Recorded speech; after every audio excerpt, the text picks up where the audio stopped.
নমস্কাৰ, এটা নতুন ভিডিঅ'ৰ সৈতে পুনৰ আপোনালোকক মোৰ চেনেললৈ স্বাগতম জনাইছো। এইকেইদিন খুব ব্যস্ত আছিলোঁ, ব্যস্ত থকাৰ কাৰণে ভিডিঅ' আপোনালোকলৈ আগবঢ়াব পৰা নাছিলোঁ আৰু ইতিমধ্যে যি মেইনছৰ পৰীক্ষা, সেই মেইনছৰ পৰীক্ষাও শেষ হৈছে। গতিকে কেইবাজনো পৰীক্ষাৰ্থীৰ লগত মই কথা পাতিলোঁ।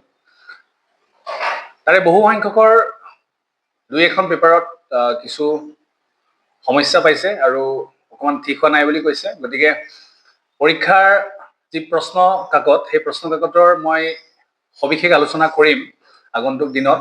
কিন্তু মই যিকেইখন প্ৰশ্ন চালোঁ, মই গোটেইখন প্ৰশ্ন এতিয়ালৈকে চাবলৈ সময় পোৱা নাই। এছ চালোঁ, GS1 চালোঁ, ইথিক্স, এই তিনিখন পেপাৰ চাই এটা কথা উপলব্ধি কৰিছোঁ যে আমি আগৰ কেইবছৰ যি ধৰণে কাৰেণ্ট এফেয়াৰ্ছৰ ওপৰত খুব গুৰুত্ব আৰোপ কৰিছিলোঁ, মই বাৰে বাৰে কৈছিলোঁ যে আমি ষ্টেটিক পাৰ্টটো কেতিয়াও ইগন'ৰ কৰিব নোৱাৰোঁ। গতিকে এই প্ৰশ্নখিনি যথেষ্ট দীঘলো আছিল, লেংথি আছিল আৰু কেৱল মাত্ৰ আমি বেলেগ পৰীক্ষাৰ ধৰণে পঢ়ি গ'লে নহ'ব।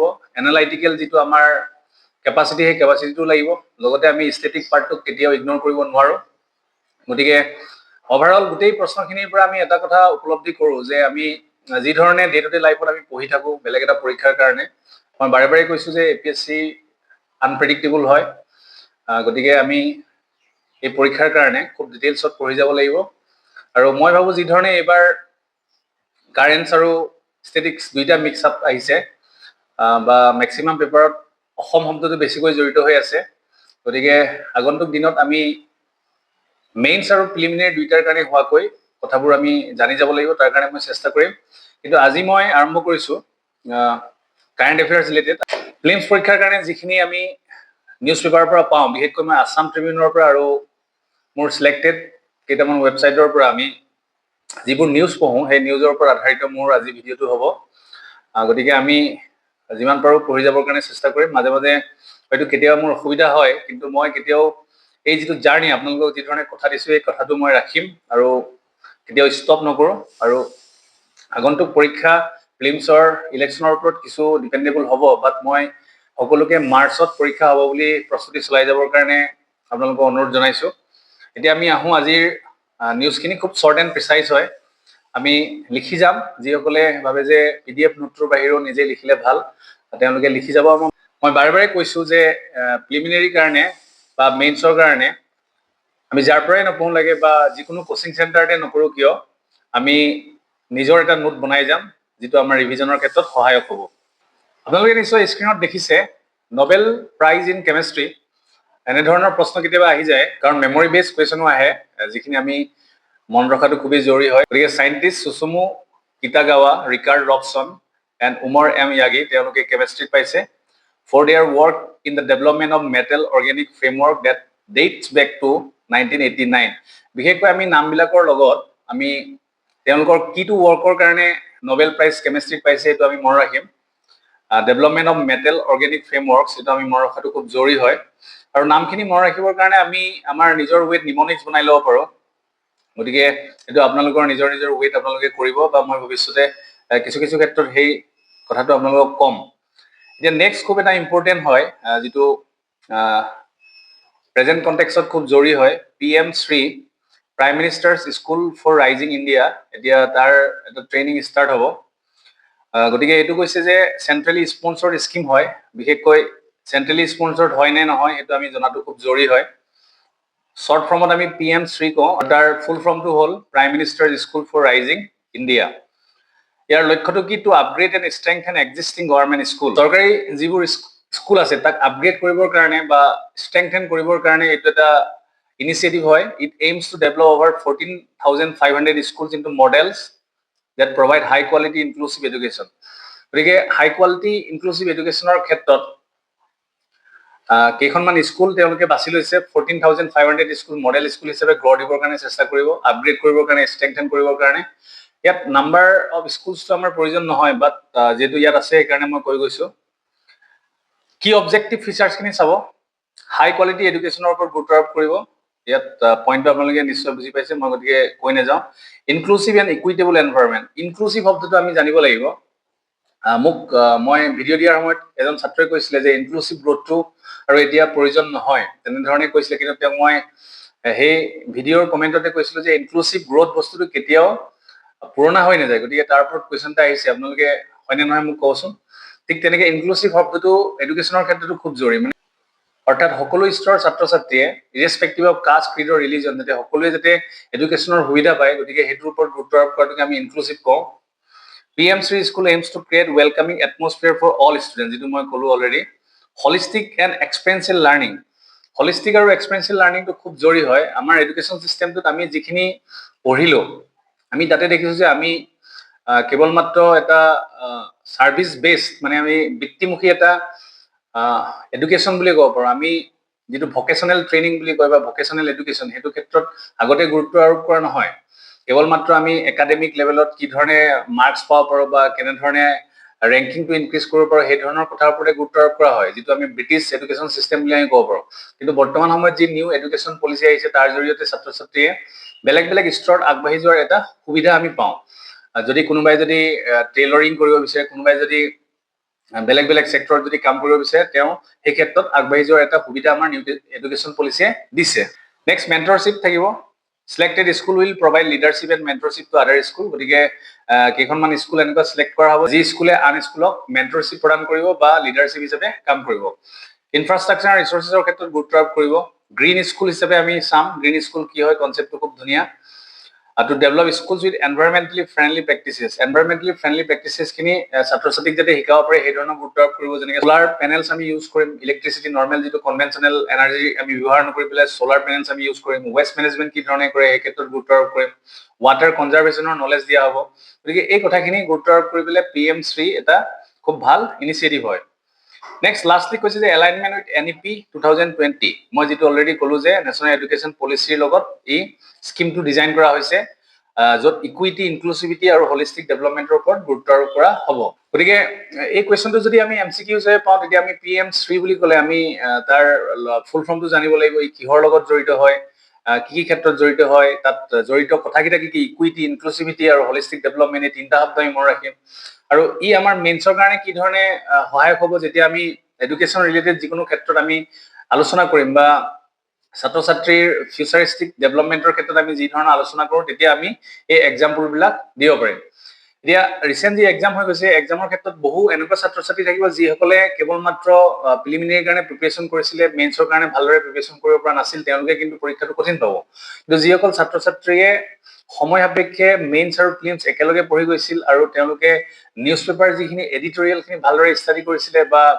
এনালাইসিস কৰাৰ কেপাসিটি ডেভেলপ কৰিছিলে তেওঁলোকে কিন্তু এই পৰীক্ষাত যিকোনো ধৰণৰ প্ৰশ্ন তেওঁলোকে ধুনীয়াকৈ লিখিব পাৰিছে বুলি মোৰ বিশ্বাস থাৰ্ডত এডিটৰিয়েলৰ এটা পাৰ্ট হয় species diversification in aquaculture 9 October Assam ট্ৰিবিউনত আহিছিলে কিন্তু ইয়াত মই প্ৰিলিমছৰ কাৰণে জৰুৰী পইণ্টছ কিটাহে দিছো কিন্তু আপোনালোকে 9 অক্টোবৰ এডিটৰিয়েলত গৈ এই টপিকটো পঢ়ি চাব স্পেচিছ ডাইভাৰ্সিফিকেশন ইন একুৱাকালচাৰ যথেষ্ট দীঘল এটা আৰ্টিকল হয় গতিকে তাৰ পৰা মই মেইনছ ৰিলেটেড পইণ্টছ এতিয়া আগবঢ়া নাই কাৰণ এতিয়া আমি প্ৰিলিমিনাৰীৰ কাৰণে কিছুদিন পঢ়ি ল'ম আৰু লগে লগে আমি টপিক খিনি আপোনালোকক কৈ যাম বা মই হলেও ক'ব চেষ্টা কৰিম যে যিখিনি টপিক আমি পঢ়িলে ভাল একুৱাকালচাৰৰ ওপৰত আহিব পাৰে এতিয়া এনেকুৱা হৈ যায় বহুতে এনেকুৱা লাগিব যে আমি চোন পঢ়িছিলো কিবা আহিলে কিবা তেনেকুৱা নহয় আচলতে যেতিয়া আমি নিউজ পেপাৰখন পঢ়ি যাওঁ তাত আমাৰ এটা থিংকিং বা ক্ৰিয়েটিভিটি এটা ডেভেলপ হয় বা আমাৰ যেটো চিন্তা শক্তি সেই চিন্তা শক্তি ডেভেলপ হয় যাৰ জৰিয়তে আমি যিকোনো এটা কোৱেশ্চন এটেম্প কৰাৰ ক্ষেত্ৰত সুবিধা হয় এটো মোৰ ক্ষেত্ৰতো হৈছিলে এতিয়া কৈছে যে একুৱাকালচাৰ ক্ষেত্ৰত মডাৰ্ণ আৰু টেকনলজিক্যালি advance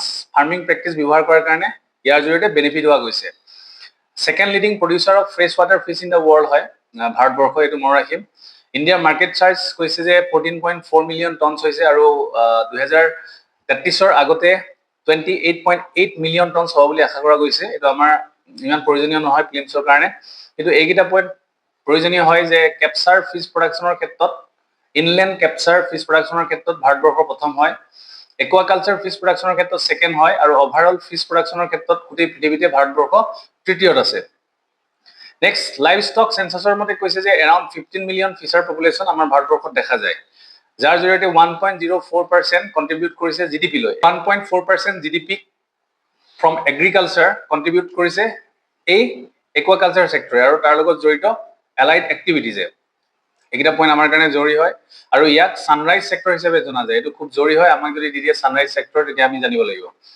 next peace prize Nobel peace prize কোনে পাইছে Venezuelan opposition leader Maria Corina মাকাও তেওঁ নোবেল প্ৰাইজ পাইছে peace prize winning recognition as a women who keeps the flame of democracy burning amid a growing darkness. এটা growing ডাৰ্কনেছৰ সময়ত democratic জীয়াই ৰাখিছিলে, গতিকে তাৰ কাৰণে তেওঁ নোবেল প্ৰাইজ পাইছে। এইটো খুব জৰুৰী। আৰু একেবাৰে শেষৰ যিটো নিউজ হ'ল এইটো হৈছে মিছন দৃষ্টি। এইটো মোৰ কি কাৰণে আকৰ্ষণ হ'ল, কাৰণ MCQত যদি মিছন দৃষ্টি বুলি দি দিয়ে তেতিয়া এনেকুৱা লাগিব যেন ই কিবা বেলেগ এটা কামৰ লগত জড়িত, কিন্তু আচলতে এইটো হৈছে আমাৰ Galaxy I will launch the world's first multi-sensor Earth observation satellite. এটা স্যাটেলাইটৰ নামে হয় মিছন দৃষ্টি in the first quarter of 2026. ইয়াৰ বিষয়ে অভিষেক দিয়া আছে, আপোনালোকে চাব। Satellite mission of Galaxy I and Indian space tech startup হয়। Scheduled for launch in the first quarter of 2026. খুব জৰুৰী হ'ব, তেতিয়া আমাৰ প্ৰিলিমিনাৰী পৰীক্ষাৰ ওচৰে পাজৰে হ'বগৈ। It stands as India's largest privately constructed satellite. এইটো আটাইতকৈ জৰুৰী। লাৰ্জেষ্ট নিদি পেলাই আমাক বেলেগ দি দিব পাৰে, বা আমাৰ লাৰ্জেষ্ট শব্দটো দিয়াৰ লগে লগে আমাৰ কেতিয়াবা কনফিউজ লাগে যে লাৰ্জেষ্ট হয় নে নহয়। Represents the nation's most advanced high resolution satellite to date. আটাইতকৈ হাই ৰিজলিউশ্যন চেটেলাইট হিচাপে ইয়াক পৰিগণিত কৰা হৈছে। To be launched by Galaxy, a Bengaluru-based space startup.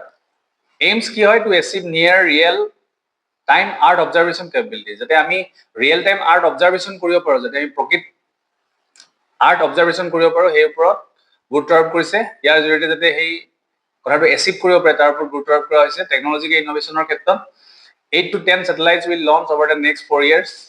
Designated to provide all weather, all time imagery, capturing high quality data day. এইটো খুব important হয়। আৰু নাইট, দিন ৰাতি সকলোতে হাই কোৱালিটি ইমেজ কেপচাৰ কৰিব পাৰিব, যিকোনো ৱেডাৰত খুব জৰুৰী হয়। Each satellite is engineered as a remote sensing Earth observation system. It introduces Galaxy's proprietary Sync Fuse Optosar technology. এইটো মোৰ কাৰণে প্ৰয়োজনীয় বুলি মই নাভাবোঁ, বা আপোনালোকৰ কাৰণে প্ৰয়োজনীয় নহয়। কিছুমান টেকনিকেল কথাত আমি ইমান সোমাই পৰাৰ প্ৰয়োজনীয়তা নাথাকে, বাট অভাৰঅল আমি মই ৰাখিম which combines synthetic aperture radar. আমি চাৰৰ ফুল ফৰ্মটো মই ৰাখিম synthetic aperture radar and high resolution optical sensors into a single integrated satellite. কাৰোবাৰ যদি মন যায় চাৰনো কি হয় সেই বিষয়ে আপোনালোকে ষ্টাডি কৰিব পাৰে, তাত কোনো বাধা নাই। কিন্তু কেতিয়াবা কিছুমান বস্তু আমি অভাৰঅল মনত নাৰাখিলেও কোনো কথা নাই, কাৰণ আমি যথেষ্টখিনি পঢ়িব লাগিব। গতিকে এনেকুৱা টেকনিকেল টাৰ্মবিলাকত মই বৰ বেছি সোমাই নপৰোঁ। নেক্সট কৈছে enables high precision fuse data output even through clouds, darkness or adverse condition. এইটো অলৰেডি ক'লো। ৱেইটটো আমি মই ৰাখিম 160 কিলোগ্ৰাম, যেহেতু ইণ্ডিয়াৰ লাৰ্জেষ্ট প্ৰাইভেটলি বিল্ড ছেটেলাইট কৈছে, গতিকে কিলোগ্ৰামটো আমি মই ৰাখিম। ৰিজলিউশ্যন 1.5 মিটাৰ স্পেচিয়েল ৰিজলিউশ্যন মই ৰাখিম। Application targets a wide range of end users including government and defense agencies, border surveillance, security monitoring. এইটো ইম্পৰ্টেণ্ট হয়। ডিজাষ্টাৰ মেনেজমেণ্টৰ ক্ষেত্ৰতো কামত আহিব, ইনফ্ৰাষ্ট্ৰাকচাৰ ইউটিলিটিৰ ক্ষেত্ৰত structural health and maintenance, agriculture and এনভাইৰনমেণ্টৰ ক্ষেত্ৰত crop monitoring, climate resilience, finance and insurance ছেক্টৰৰ ক্ষেত্ৰত ৰিস্ক এছেছমেণ্ট, এছেট মনিটৰিং, আৰু ছিগনিফিকেন্ট হৈছে আটাইতকৈ গুৰুত্বপূৰ্ণ মিছন দৃষ্টি যে milestone for India's private space sector. এতিয়া যেহেতু পৰীক্ষা শেষ হৈ গৈছে, এতিয়া আমি অলপ পিকআপটো বেলেগকৈ ল'ব লাগিব। আমি ইমান দিনে যি ধৰণে পঢ়ি আছিলোঁ, এতিয়া আমাৰ এটা মেইন সময়, যিহেতু এতিয়া অক্টোবৰ, নৱেম্বৰ, ডিচেম্বৰ, জানুৱাৰী 4 মাহ আছে, আৰু ফেব্ৰুৱাৰী 5 মাহ আছে। যদি মাৰ্চত পৰীক্ষা হয়, যদি এক্সটেণ্ড হৈ যায়, সেইটো আমাৰ কাৰণে সুবিধাজনক হ'ব। কিন্তু যি কি নহওক, এতিয়া কথাটো হ'ল কেতিয়াবা যেতিয়া প্ৰিলিমিনাৰী ৰিলেটেড কথাবোৰ মই আলোচনা কৰোঁ, তাত বহুত বেছি মই কথাবোৰ ইলাবৰেট নকৰোঁ, বা য'ত প্ৰয়োজন হয় তাত কৰোঁ। এতিয়া যেনেধৰণে আমি স্পেচৰ কথা পঢ়িলোঁ, তাত কিছুমান এনেকুৱা টেকনিকেল ৱৰ্ড আছে যিটো আমাৰ প্ৰয়োজন নহয়, বা তাত ইমান মই সোমাই নপৰোঁ। কিন্তু য'ত আমাৰ এনালাইটিকেল কথা কিছুমান থাকে, যেনেকৈ ইনক্লুচিভ গ্ৰোথৰ কথা আমি পাতিলোঁ, বা PM3ৰ কথা পাতিলোঁ, তাত আমি আলোচনা কৰিম। কিন্তু as a candidate for examination আপোনালোকৰ কাম হ'ব যে আপোনালোকে যেতিয়া ভিডিঅ'টো চাই, বা যিকোনো ভিডিঅ' চাই, যিকোনো চেনেলৰ ভিডিঅ' চাই, আপোনালোকে নিজৰ এটা প্ৰিচাইজ নোট মেকিং হেবিট কৰিব, আৰু তাৰ জৰিয়তে আপোনালোকে শ্বৰ্ট এণ্ড প্ৰিচাইজলি যেতিয়া নোটখিনি সংগ্ৰহ কৰি ৰাখিব, তেতিয়া আগন্তুক যি পৰীক্ষা আছে, পৰীক্ষাৰ আগত ৰিভিজনৰ ক্ষেত্ৰত যথেষ্ট সুবিধা হ'ব।